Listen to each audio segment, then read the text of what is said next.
Alright, there you go. So, the King of K-pop here. Um, with the discussion video. Before I get to that, I want you guys to check out my playlist.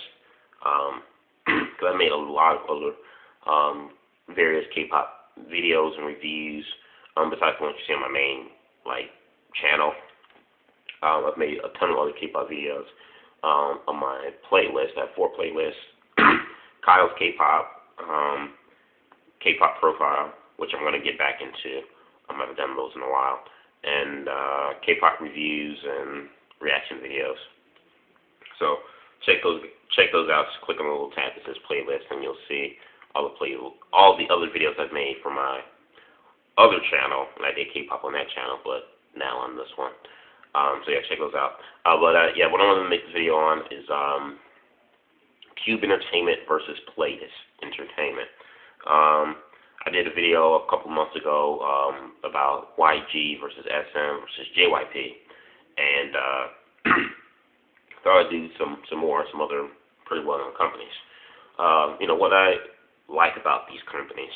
I'll start off with Pledis Entertainment.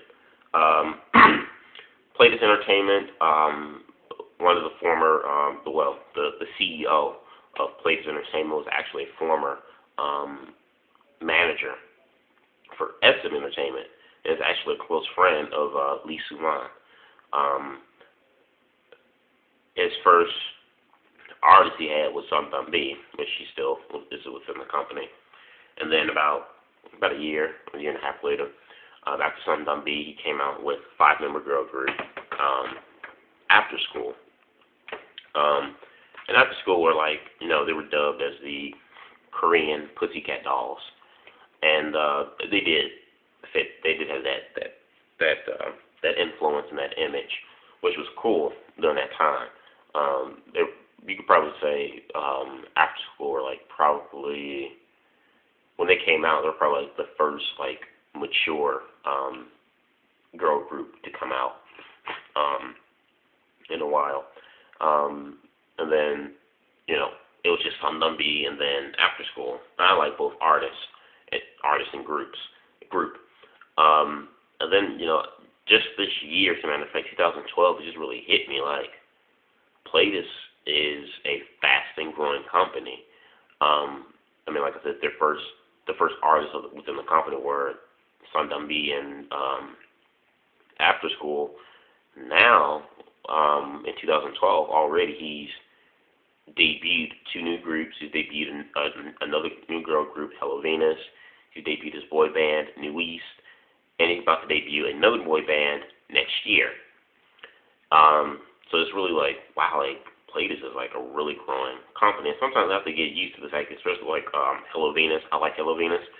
I think I still have to get used that they come from Pledis, because you look at Pledis' other girl group, After School, and what they're all about.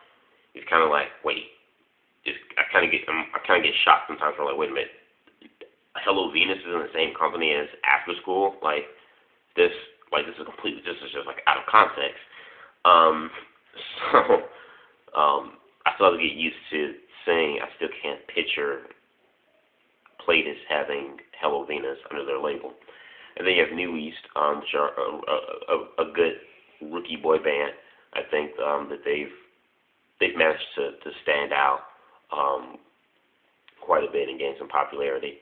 One of the things I've noticed with Pledis is that the way he I wouldn't say the way he manages company, but some of his style in management is very similar and kind of patterns after Lee Soo-man. And you really get to see his influence a lot also through his artists. If you compare, not making the comparison, but just saying, you can say After School is Pledis' version of a Sonishide minus 1 member, but they're more, some of them a little bit older, and they have more of a mature, sexy image. So you could say that's Pledis' version of Sonishide. It's After School. Even New East kind of reminds me a little bit of a Shiny when I think about it more. If you look at some of the camera work and the outfits and stuff that New East wore on the music video Action, It looks a lot like the backdrops. It looks very similar to the backdrops and the costumes and outfits that Shiny wore in their Lucifer music video. And then probably the most notable similarity between Pledis kind of pattern his marketing style after Lee Soo-man or SM Entertainment is SM's new boy band, XO, where, you know, you have a large number of members together as a group.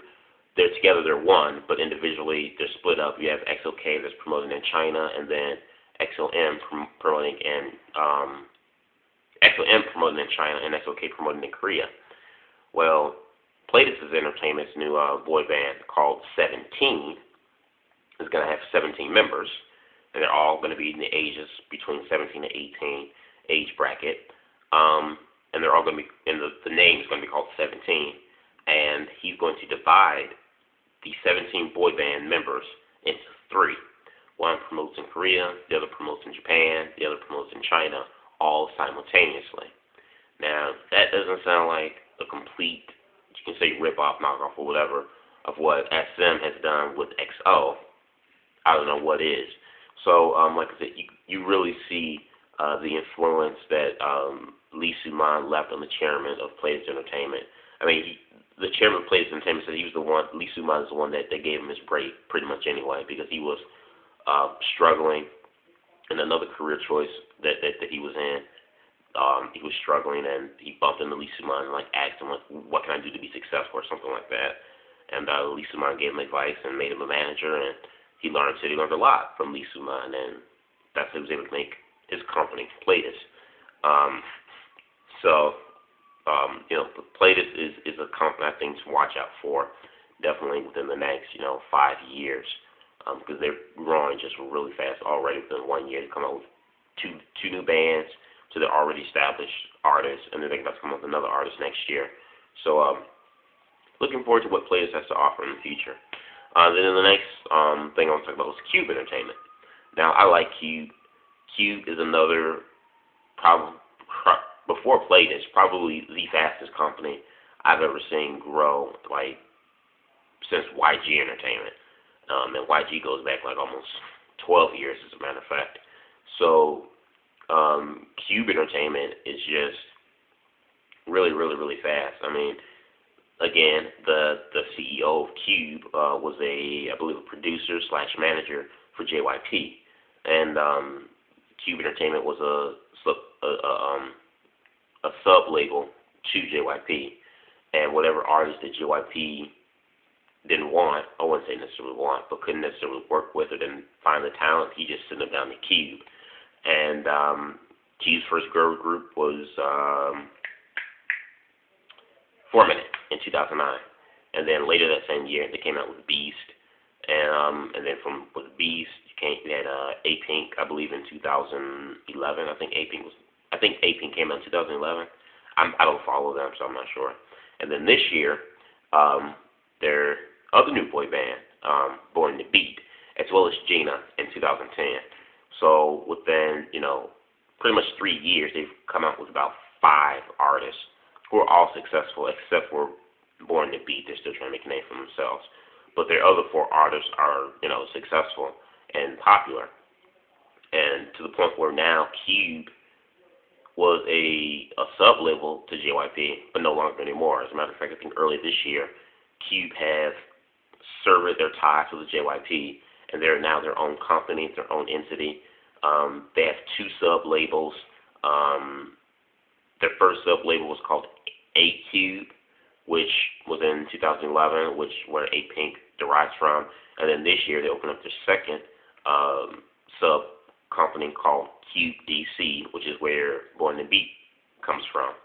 So Cube is a really a fast company, and I really see them being one of the top 3 big companies in the next top big 3. As a matter of fact, people are considering Cube to be such a big company that now some people are calling it the Big 4, whereas JYP, SM, JYP, YG, as well as with Cube. So now they're calling it the Big 4 sometimes, they call it.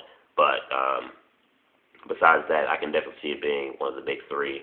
And sooner than later, like maybe like 3 years or 5 years, I could see it being like one of the big three companies. Cube is definitely growing. And one of the things I always loved about Cube Entertainment is that more than any other record label is that Cube takes the artists that nobody else wants. Cube takes the artists or the trainees that have went through so many auditions and they failed. They've taken trainees that no one else wants or no one else thinks that has potential to be a star, or that they've tried everything with this person and they just can't get it and they just toss them aside. Cube has a way of taking the, I like to say, the reject trainees and making them into stars. Every artist that Cube has had that no one else wants, or what seems like their career was going to end at first, but they end up coming to Cube. Cube has a way of turning them and making them into stars. Kiwonk of Beast was supposed to be at 2 p.m. Didn't happen. Then they ended up making him a solo singer, which didn't work out too well, so they put him in Beast. And Beast is like one of the most popular boy bands out today. And then another member of Beast, I believe, auditioned to try doing the members of Big Bang. He was on the reality show when YG Entertainment was picking out members for Big Bang. He was on that show. He got eliminated. He's like, he felt terrible. Now he's with Beast.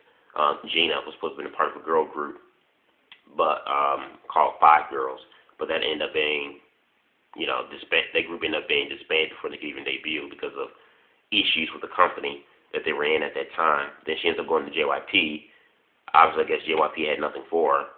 She's in Cube now, and g.na's like one of the best, solo singers. Then you have Hyuna. Hyuna, one of the original Wonder Girl members. She got left out of the group because, due to her sickness and she was ill. Her parents forced her out of the group. When she made her comeback, and forming it with Cube, and now forming are a popular, well-known girl group. So that's what I really like about Cube, is that they have the tendency to take, like I said, the rejects and the ones that people thought will never make it and make them into stars. I really like that. That tells you a lot about the quality of the care and the quality of the structure of the company, and how they don't give up on their artists. Now they believe in their artists, and they strive for the best out of their artists. So yeah, it's really family oriented kind of feel with Cube. So yeah, so this is my thoughts on Cube versus Pledis Entertainment. Really have nothing negative to say about either company. The only negative thing I can say about Pledis is the graduation system of after school. I think that's stupid, but I'm not going to get into detail about that. But other than that, both companies growing very fast. They both have their positives, one especially being Cube. Let me know what you guys think of this video. What's your favorite company, Pledis or Cube? What you like about both companies? What do you dislike about both companies? Leave your thoughts in the comment box below. Subscribe. Peace.